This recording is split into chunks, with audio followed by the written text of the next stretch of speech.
Welcome to the latest episode of the Low Production High Value Show, a show for and about entrepreneurs.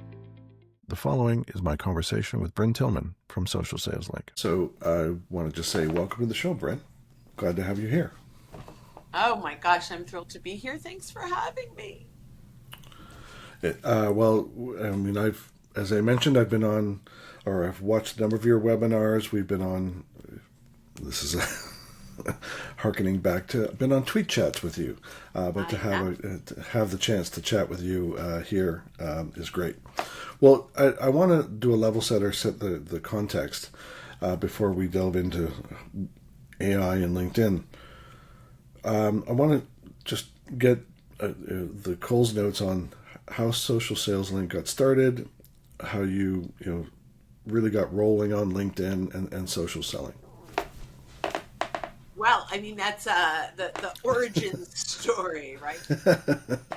I've been in sales and sales training my whole career. I had launched a small sales training company with a partner, and I was teaching LinkedIn as a loss leader to bring people into, into our ecosystem.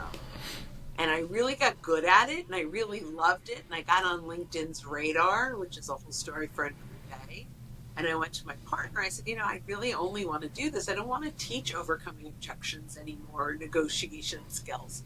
She's like, yeah, but we're a sales training company, and you can't just do that. So I gave her a hug, and she bought me out for a ton of money, but I can say I got bought out, so that's fun. And I launched Social Sales Link now 12 years ago. Can I just interject? What was it like? So what was it about LinkedIn? Like, were you finding traction? As you said, you were using it as a loss leader, but what was the catalyst or the trigger where you saw there's a missed opportunity here, or there's more value here that many should know about that aren't leveraging? That's a great question. I'll start with my Rolodex story. Yes. When I started in sales, I recall sitting across from a client staring at his overflowing Rolodex, thinking if I could get my hands on that for 20 minutes, I could identify who he knew that I wanted to meet and ask for introductions, and I wouldn't have to call anymore. But it wasn't politically correct to say, hey, Mr. Client, can I thumb through your Rolodex? But with LinkedIn, it is. With LinkedIn, you can filter and search your clients' connections and identify who they knew or know, or at least connected to, that Right. you want to meet, and position yourself to get warm introductions or permission to name drop. And when I saw this, and I saw it very, very early on, I recognized the power of that search really transformed the way people prospect. So instead of saying, hey, Mr. Client, who do you know that you can introduce me to, which is pretty traditional, the conversation is, hey, Mr. Client, I noticed you're connected to quite a few people on LinkedIn. I'd love to get in front of. Can I run these names by you? That also will trigger other opportunities for introductions. But when I recognized that, first of all, no one knew at this time, this is 15 years ago, that this was even an option with LinkedIn. Like, I would show people, and they're like, I didn't know you could do that. And still today, I show people, and they're like, I didn't know you could do that. It really is, hands down, the most powerful prospecting tool in the world. I agree. And we've compared notes before, and I was literally just showing a colleague yesterday, even, both either the free version or with Sales Navigator, how you can mine someone's network with the right keywords and geographic location and so on. Oh, suddenly here's a list of people, and you just review it with them and saying, which are the stronger connections that you know well enough. So I don't want a connection that you have to reestablish who you are with them in order to make the referral, like that you've already had coffee with them last week or whatever. That's how strong the connection is. So anyway, so you start delivering training, showing people the value or the functionality that they weren't aware of, that kind of thing. So talk more about the evolution of Social Sales Link. Oh, the evolution is daily. The changes, the updates, the things I learned. I get a question from a client, and all of a sudden I have a whole new course, right? Like, it's amazing that it's this unlimited gift. I picture the Mary Poppins bag, right? Like, I just keep pulling things out. It's endless. Um, but the evolution really started with, okay, let's get our profile where it needs to be and use it for networking. I will say, just like survival of the fittest, there are more things on LinkedIn that have been retired than are there today. So the evolution was, this was really great, now it's gone. This is really great, now it's gone, right? Some of it was, this is really great, now it's premium, and that's fine. Right. Um, Inevitably, they want you to pay more. yeah. So I would say the biggest evolution for me is I was solely sales. And, very quickly marketing started to come into the conversation. So the sales piece is, let's engage on people's content, let's engage with people, let's get introductions, let's leverage our relationships, let's connect with people at events, use the QR code and connect with as many people as possible that you shake hands with, and follow up with conversations, right? It was all sales oriented, still very deeply sales oriented. But there's a piece to LinkedIn that is vital for salespeople, which is, are you showing up as the subject matter expert, as the trusted advisor? You had asked early on, I think even before we started, like, my definition of social selling. Mm-hmm. And social selling, really, it's this how you're showing up digitally in a sales role or a business development role. And it's about building rapport, developing trust and credibility by being a resource, understanding that the sale will come when the time is right. And that is now, being a resource pulls in some marketing chops, right? You could be a resource in a conversation with someone. You can be a resource if you're, speaking at an event. It's easy. But how do we translate that to content as a salesperson? I know that we'll kind of go into that deeper later on in the conversation.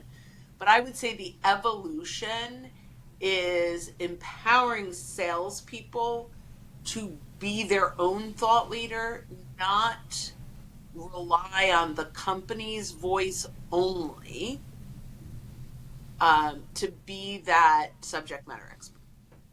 Well, I mean, I guess that ties to the people buy from people, and not from the company. And that's no disrespect to the company, but the company's content only goes so far. Right. But when a representative, be they marketing or sales or another role, sharing either the company content with their spin on it or just passing it along kind of thing, still cumulatively this is going to have more reach.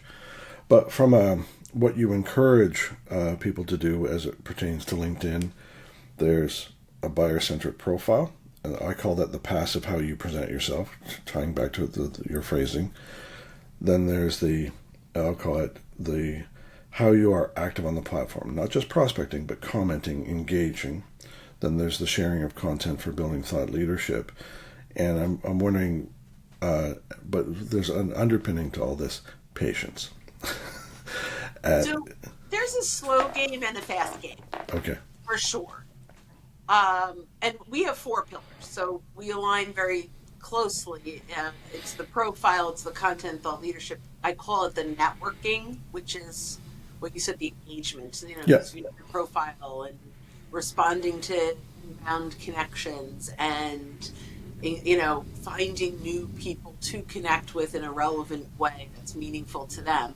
And then the 4th is actual prospecting.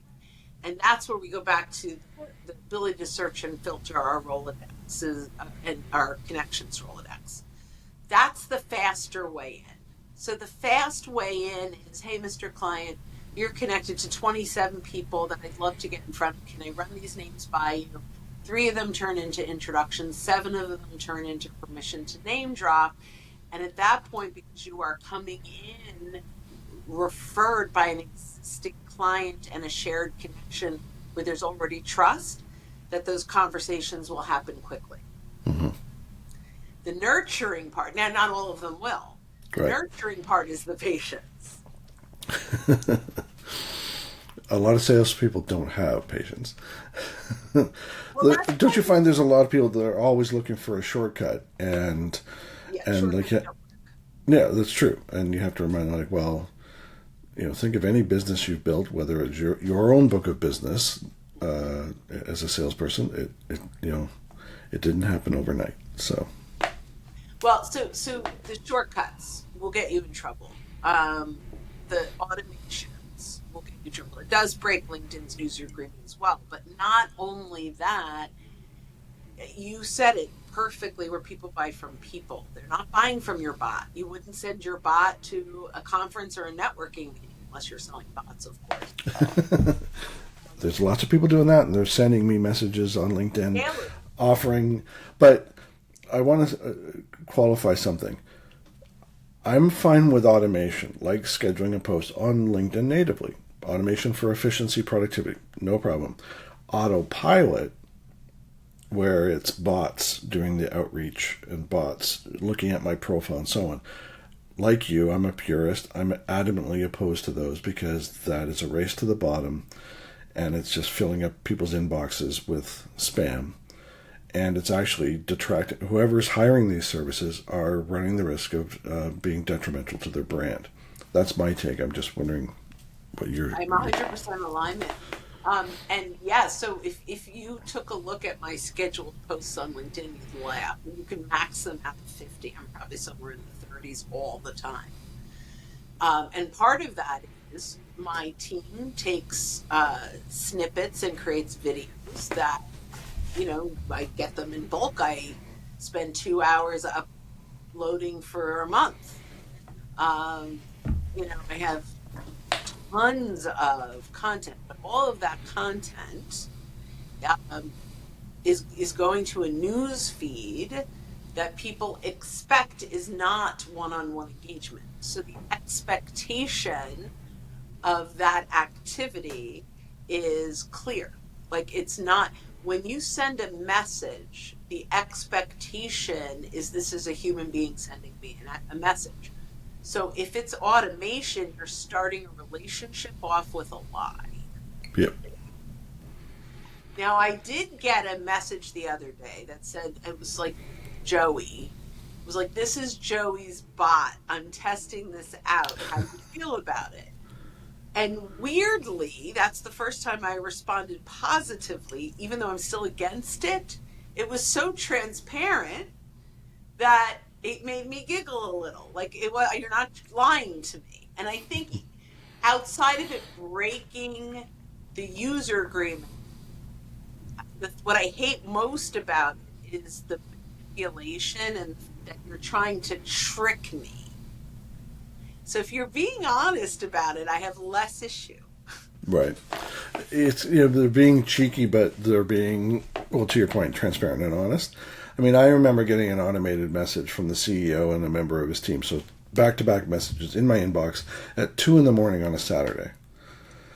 Sales pitch. And I took screenshots of their messages, sent it back, and said, whatever automated service you are using, you need to fire them right away because this is what's happening. And so the CEO responded, thank you so much. I'm so sorry. Someone on the team thought this would be a good idea. We've turned it off. And I had an exchange. I get, I guess, pat myself on the back. I'm trying to do, make the world a better place on LinkedIn. I had 5 different people from the same firm because I guess they were automating outreach. And so, I ended up being on a target list by a number of the reps in the same firm. And I messaged the CEO saying, please, whatever you do, stop this. And I said, I'm being inundated by messages from your firm. and was going, thought, I said I might report you. I've just numerous examples where I do a lot of work in financial services, and I get messages as a financial advisor. I'm sure you'll agree, blah blah blah. I'm like, you have missed the mark, and I just get so frustrated with that kind of. I got a message this morning that said, "Thank you for downloading X, Y, and Z." I didn't download X, Y, and Z. I wouldn't have downloaded X, Y, and Z. And it was all about regulations around payroll. I don't have payroll. I would never have downloaded it. So again, this is starting with a lie. And I never want to do business with someone who is intentionally lying to do business with me, because what are they going to do once I'm doing business with them? It just is so disconnected. But here's the thing, Andrew. People want easy buttons. Yep. Easy buttons it's a lot of activity. But unlike cold calling on a phone, there's a reputation detriment to cold calling and mass outreach on LinkedIn. They can see who you are. Your company's brand, you can get blocked. It's going to hurt. If someone doesn't want your cold call, they hang up on you. They don't even remember who you were. On LinkedIn, there's massive why can't I remember the word I want to say? Massive issues, challenges, repercussions. That was the word that came out eventually. It got stuck somewhere like between the brain and the mouth. I've been there. Yeah. So, and at the end of the day, you may feel like there's a lot of activity, but it will actually create way less opportunities than doing nothing, because you're going to end up with a bad reputation. Well, when you talk about easy button or shortcuts, these people think, okay, well, if I automate 100 outbound messages or whatever the daily limit that LinkedIn allows, I'm like, so you've the repercussions are you've pissed off 98 people, but you got 2 responses. And it's like, what if you didn't do it that way and you got 10 positive responses? And just because you were lazy. Now, having said that, I did see a video yesterday on TikTok. I'll send it to you. Someone has created a voice AI agent as an SDR that was phenomenal. I have to say it was impressive that it could handle objections. Yeah. It asked, the early contracts in the call, and book the appointment. But the cheekiest thing I've seen recently, it wasn't through LinkedIn. I got a cold email from a copywriter who took my headshot and used AI to merge it into street art. I was just like, but the problem was he opened the email with, "Yo, Andrew." I'm like, that's not how you want to start. Know your audience, guys. Know your audience. But I was surveying different people saying, like, what do you think of this? Some said, well, it's creative because it got your attention because you're talking about it. But I kind of go, well, I'm talking about it because it kind of has me scratching my head saying, did you think this was the right way to go? That's where it put my headspace at. So, well, what I would say is not all attention is good attention, no matter what you see in the media. You want to own the news cycle. In small business, owning the news cycle for negative is negative. There's no positive to that. No matter what you might think. No matter, yeah. So I would absolutely agree with that. But one of the things that one of the things I truly believe is that we have to slow down our outreach to speed up the outcome.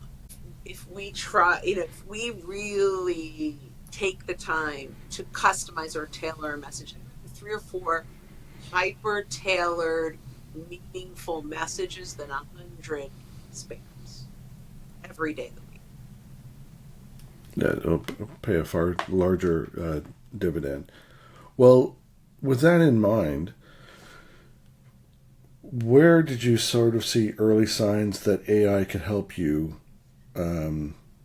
Well, one, when it goes back to what we were saying earlier about the automation part, so like from a scaling, but again, still not risking repercussions, maintaining authenticity and quality. Like where, I recognize AI has evolved even in the last 2 years, but where did you first sort of gravitate to it, or what was it that triggered your interest? Oh, such a good question. I mean, I think it triggered everyone's interest in our world, right? Like, Yeah. What can we do with this? yeah. So the triggered the interest was, how do I use this to be more efficient, get more done? And initially, as excited as I was, it was and still is so obvious AI. And by the way, I'm not talking about agents. I'm not talking about images. I think of AI from content and messaging perspective, or pre-call planning and building out even proposals, but the content perspective. So, Do you treat it as like not an agent, like you're saying, but more like an assistant to help with a variety of tasks and a variety of outputs? yes, and so I love that, and I look at it like I have just hired an assistant with an exceptionally high IQ, great research ability, but knows absolutely nothing about my brand voice or my messaging or even my products and services from my company perspective, which AI has learned over the years. I mean, that's one of the most amazing things about AI is it learns, but it learns for good and bad. So I love, and we can go deep into how we're using it, even kind of how we are keeping it as authentic as possible. I love what AI could do. Risk salespeople face is using AI instead of their own voice, their own brand, their own brain. So Defaulting to the easy button again. it's the easy button. But, every single newsletter that I get, in today's ever-changing world, I'm like, yep, that's ChatGPT. As we delve deeply into the esteemed VP of Sales, I think I know who wrote that. Yeah. Not only this, but that. And that's a quiet one that not everyone recognizes now. But I am a both. They are a not. So I notice it'll say not only this, but this. Which is interesting as someone that's done improv. The yes and is much more effective. Apparently, I has not learned that yet. But there are definitely sure signs. So that said, one of the most important things companies and sales people can do is really deeply define your company voice for AI, which not only, but unlike becoming AI, which ultimately helps AI. It guides that assistant to understand your parameters, to understand, and this can be pretty, and I think it's really important to be a pretty deep instructional base that also includes prohibitions, not just what do I want it to do, but what do I not want it to do. Don't start any paragraph with a prepositional phrase is in every prohibition of everything I do. Even if I might have before, it screams AI. But the magic, I believe, and we have a framework called the Crispy Framework, we wrote a book around it, but the magic really is moving AI from the assistant that you're asking to write your content to the assistant who interviews you, is really good at pulling out your insights and genius, thought leadership, and expertise, and writing it in a similar company voice. Like, is your company saying yo or not?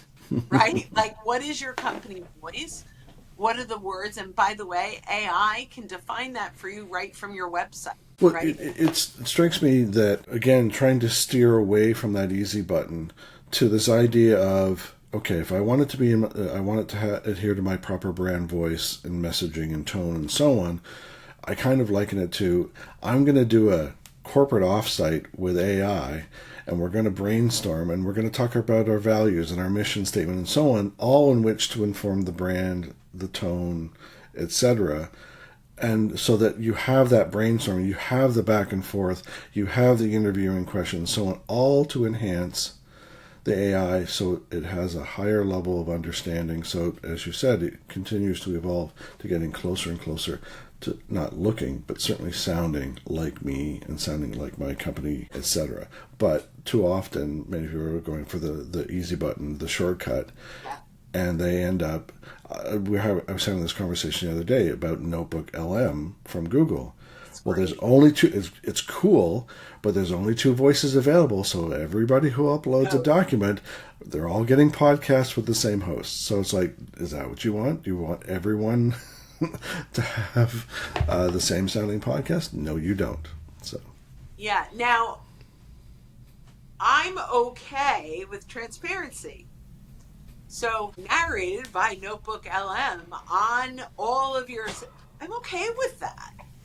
Like, I really am. Provided you set the expectations for the audience about what they're going to get, though, right? We're not trying to trick them.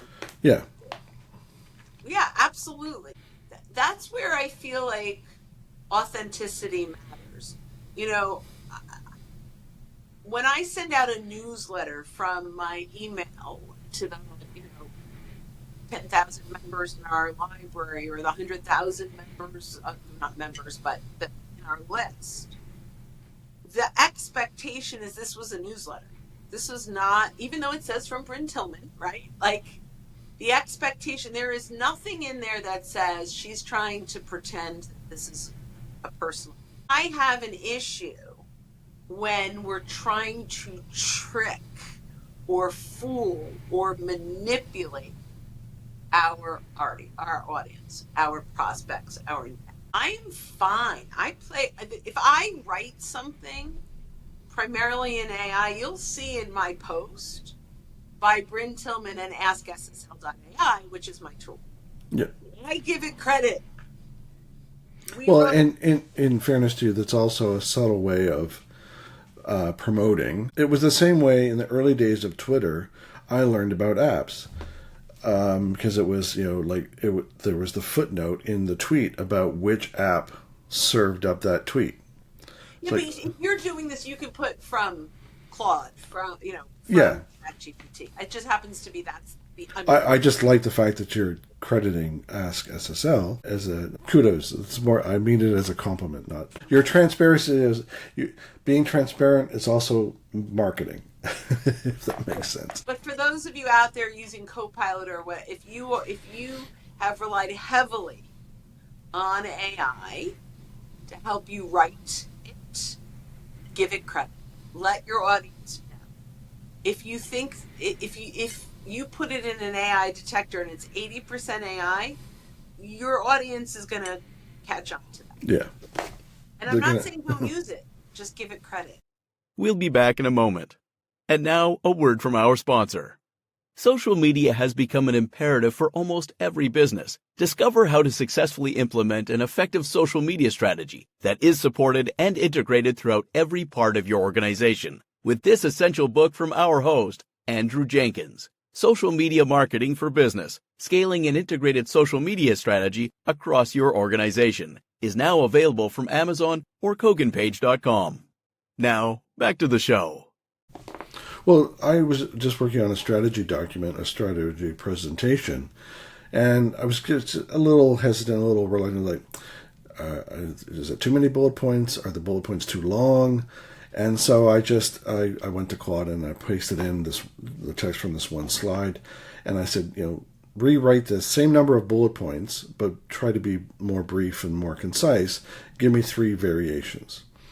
And then I kept the presentation open and I went through the 3 variations, and I didn't take any of them verbatim, but I went example by example. Oh, okay.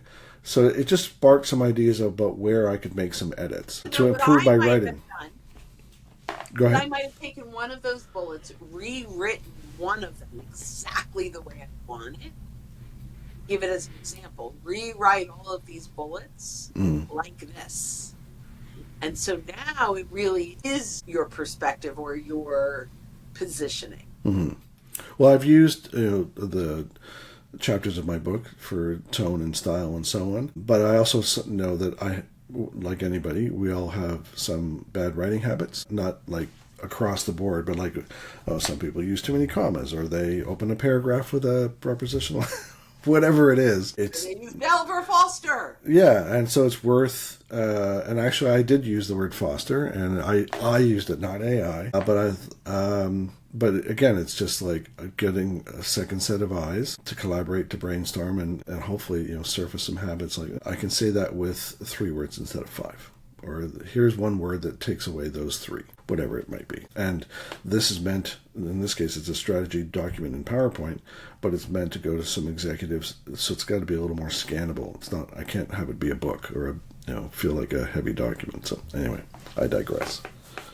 But when it comes to, we've talked about how you're using it for content and to help you scale your own. When I say output, I don't mean like you're spamming. I just mean like, as you said, at any given time you've got 30 posts in queue. It helps with your planning. You're using, I'm assuming, AI to help with creating micro clips and things like that. But when you're doing some training or a webinar, where are you telling people to start? Like from a baby steps, or like kind of blank slate. Yeah. So we actually have a very clear path. So if they do not have a mission, vision, kind of their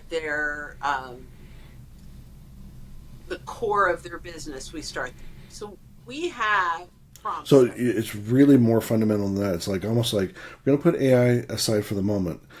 You want to make sure that they have their values, mission statement clear and concise. Absolutely. Okay. None of this can work in your voice authentically if you don't have that, right? Like that's got to be the starting place. Well, and even if this is a salesperson or a solopreneur, it's kind of like their own individual or personal mission statement, like that kind of clarity, or I can walk through. I mean, we walk through 28 prompts with new clients. Okay. So I don't have to go through it. The very first one is your persona, value, proposition, mission statement. It's about a 20-minute exercise, and that's going to be the base for almost everything we do. This is going to ask for you to upload anything that's public. We don't want them to upload anything private. Every blog post from the company, connect your website. If you have basic emails that work for you, if you do everything. It's a lot of like research.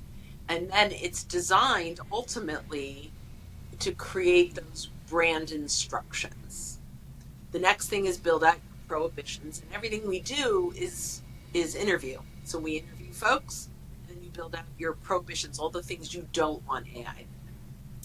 Then we move into the LinkedIn side. So build out your LinkedIn headline, your summary, your experience section, your skills.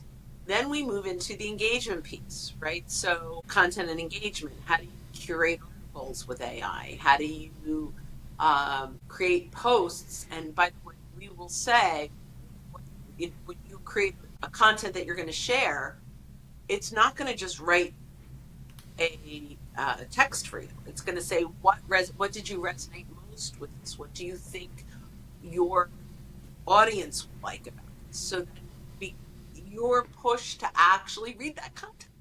Well, it's not a set it and forget it situation. To your point, it's very much collaborative.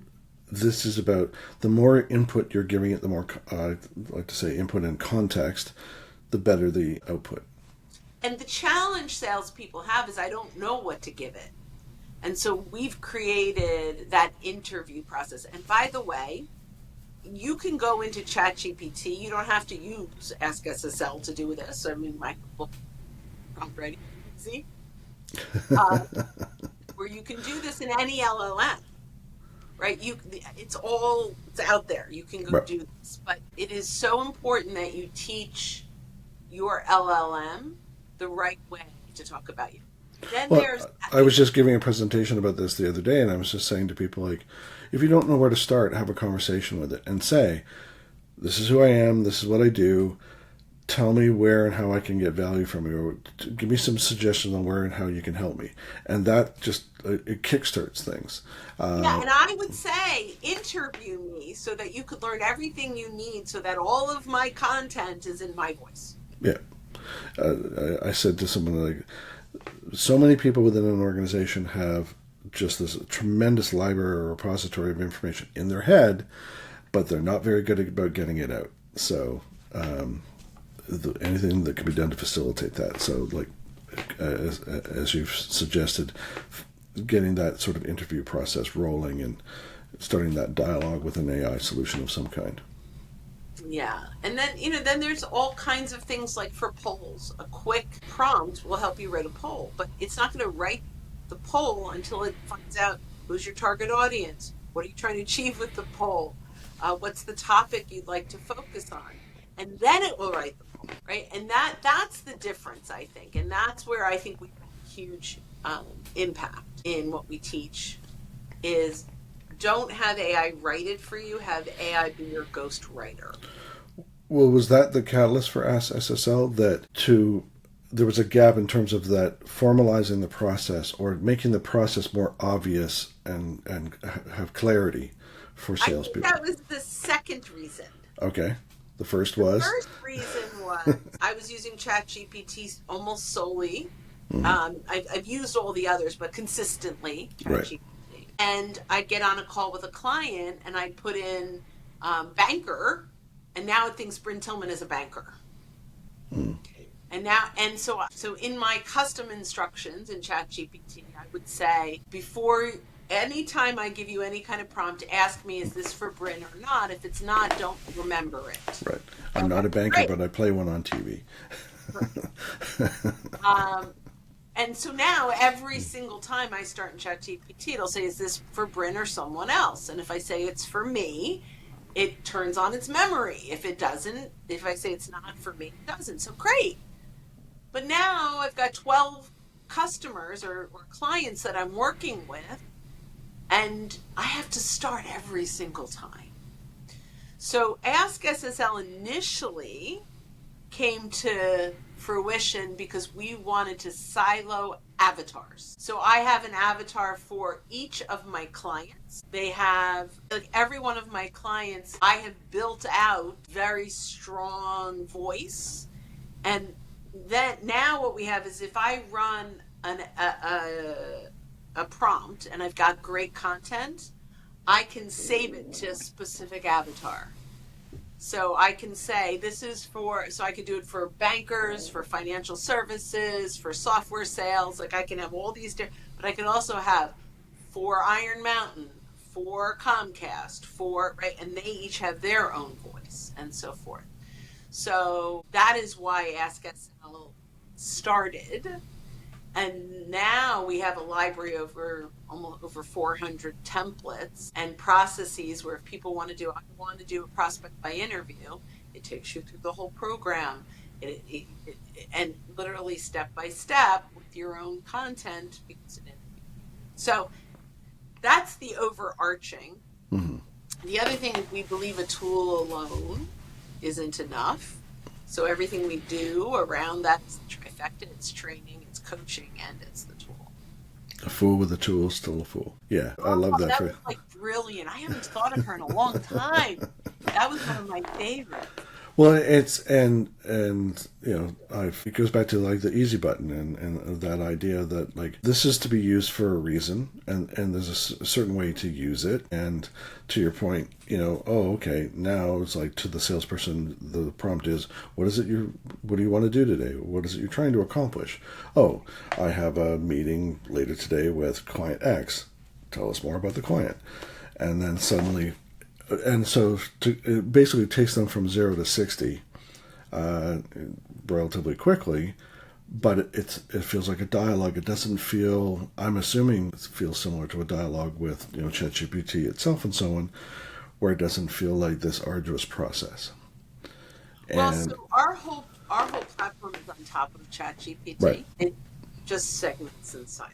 Yeah, but I mean that might be the underpinnings, but you've tailored it to a specific need and process. And it's it sounds like a custom GPT on steroids to some degree.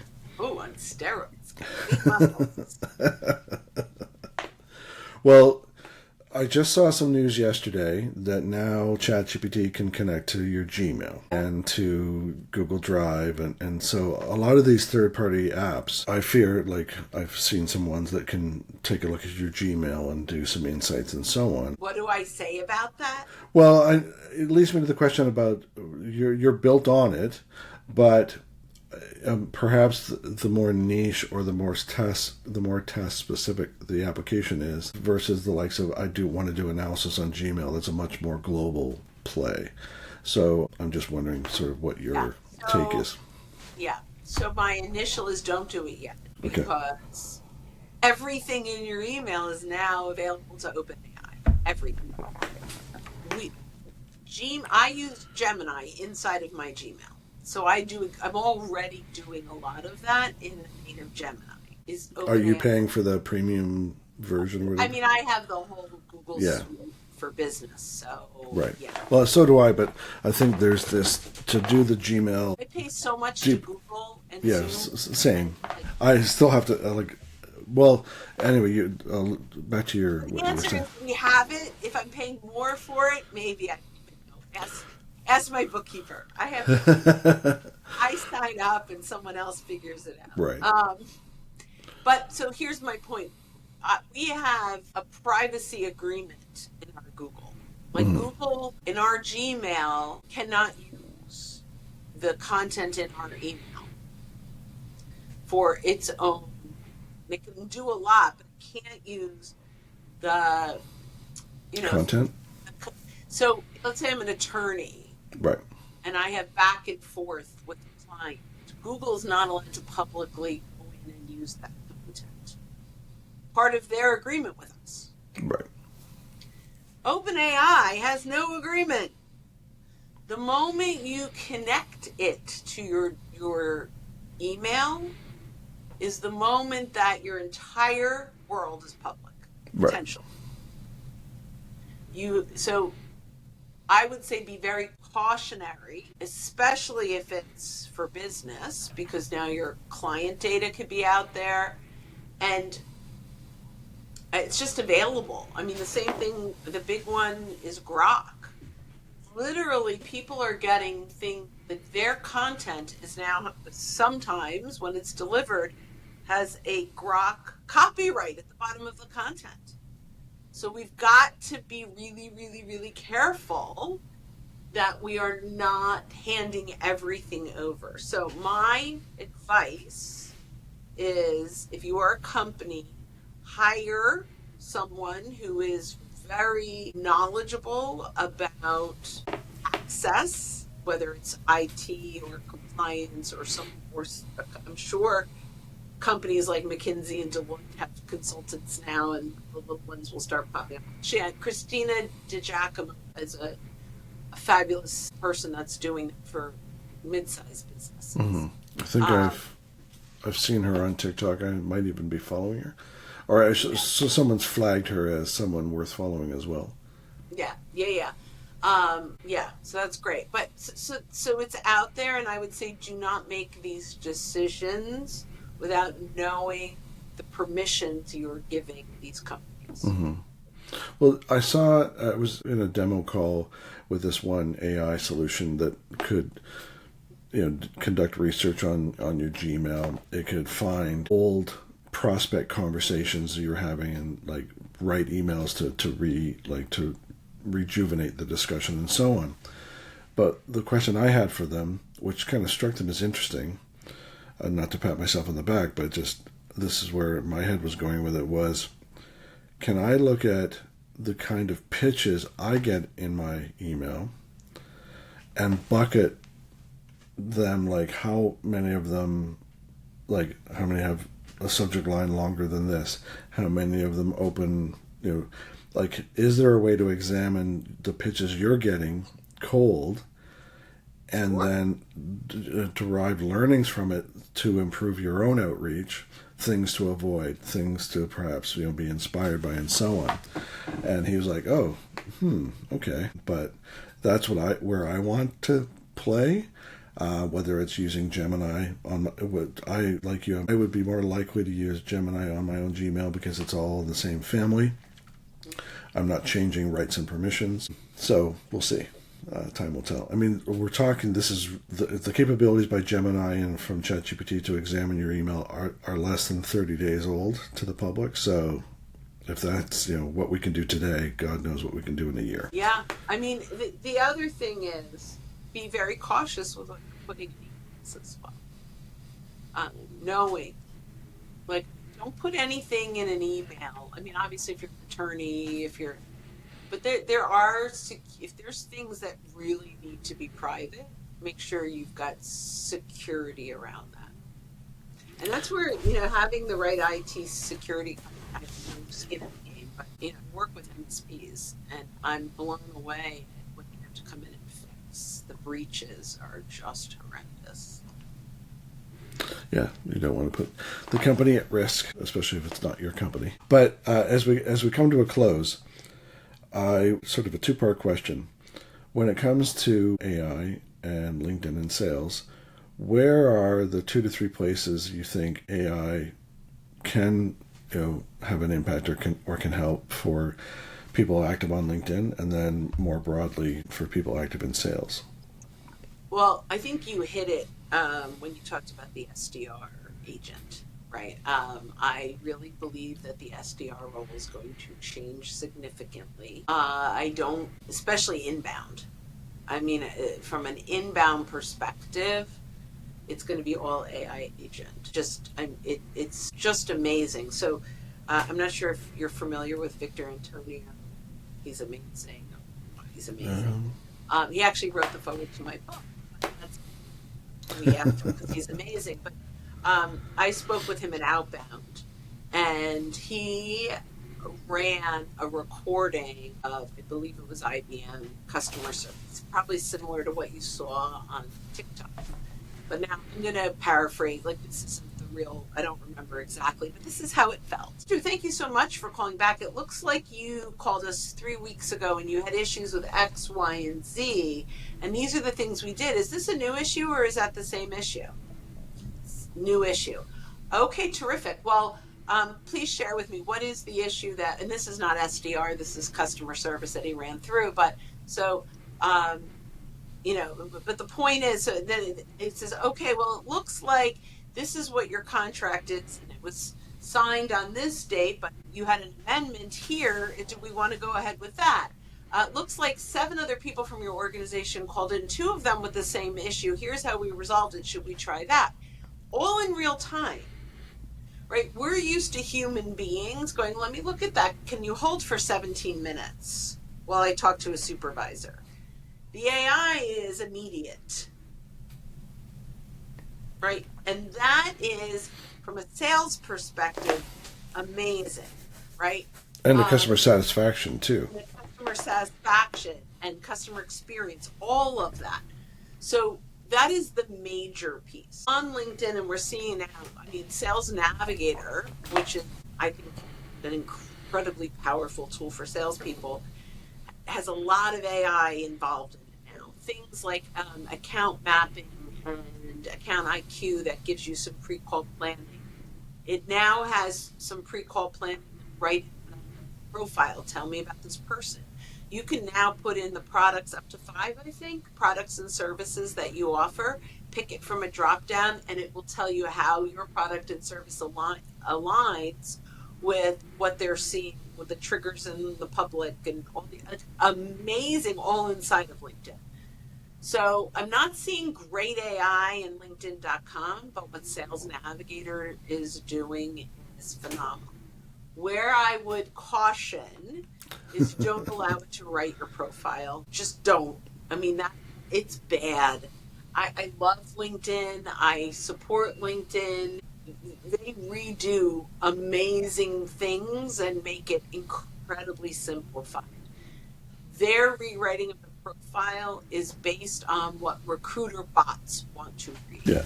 And in sales, that's not what you want to do. If you are looking for a job, maybe, I don't know. It's the same you were saying earlier about people, you wouldn't send a bot to represent you at a networking event or on a sales call. So you're sending a bot to represent your profile, which, again, is no authenticity there. At the end of this, AI is not going to replace you. It's going to enhance you. Yeah, and they should be treated that way, in a way to properly set expectations. I have a quote that I wrote yesterday. Okay, bring it on. But I have to remember where I put it. While you're looking that up, I wanted to get your take on the SSI score, the Social Selling Index. I like the expression on your face. So it served a purpose once, but now it's unfortunate. So here is what I think LinkedIn should do with the SSI score. I think companies should be able to put in the KPIs that make sense for them and measure, are you doing the activities to meet those KPIs? Yeah, I would. When I've told people, I said, it doesn't say how good a salesperson you are. It merely says where and how you're active on the platform. And in the absence of any other data, just use it as a gauge. The four levers, and give it 90 days and see what happens. Yeah, I don't think they're investing anything in it anymore either. Correct. So, I do think it has potential. But okay, found my quote.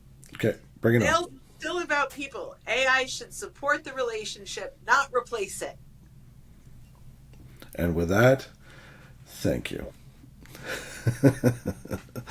Thanks again, much appreciated, and I look forward to sharing the full episode and your insights. It was a lot of fun. Thanks. I hope I brought what you were hoping. It was great. Okay, cool. Thanks so much.